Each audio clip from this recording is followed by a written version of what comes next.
With 11 grand to spend on a sporting car, most buyers head straight for a hot hatchback. But at that price, it's not a proper hot hatch you're going to get, just one that's been mildly warmed over. Did you realise that for the same money, you can get a proper two-seat wind-in-the-hair sports car? When Daihatsu's budget Copen arrived on the scene in 2004, it wowed with its aluminium roof that folded away into the boot, just like the Mercedes SLK. On the downside, it was powered by just a 660cc turbocharged 3-cylinder engine. It made enthusiastic noises, but that was about it. For 2007, the appeal of the Copen has doubled. First, the price has been cut from the original £13,500 to just $10,995. Then you get a full 1300cc 4-cylinder engine with another 18 brake horsepower.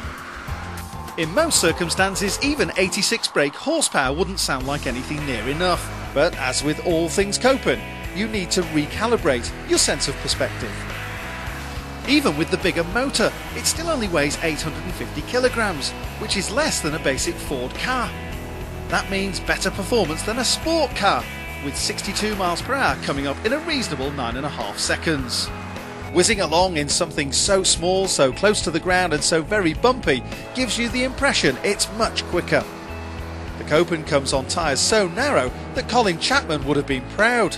There's plenty of involvement with what's going on through the chassis, and the Copen turns out to be very involving and lots of fun. Whether long distances are possible on such an unforgiving suspension is another matter.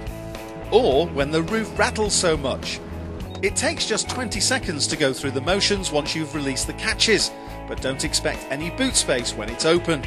That was always going to be a problem with a car this tiny. So too is simply fitting inside if you're the wrong side of 6 feet tall. Space is really at a premium and makes the steering wheel seem disproportionately large. Still, it does mean that all the controls are in easy reach. The optional leather seats and steering wheel are just £500 extra and add far more than that to improving the interior quality. And the Copen needs it, for though there's a hint of sports car about the fascia design, there's also the inevitable hard, unappealing plastics that Japanese manufacturers seem to love. But you do get air conditioning, which is extraordinary at this price, plus alloys and a not very good stereo system. There's a couple of airbags too, though this tiny Copen will never be the safest car on the planet. What it does offer is genuine wind-in-the-hair motoring at a bargain price. Despite its faults, we rather fell in love with this compact Daihatsu. As for good points, there's the new engine's increased performance, the folding metal roof, and it's simply fun to drive.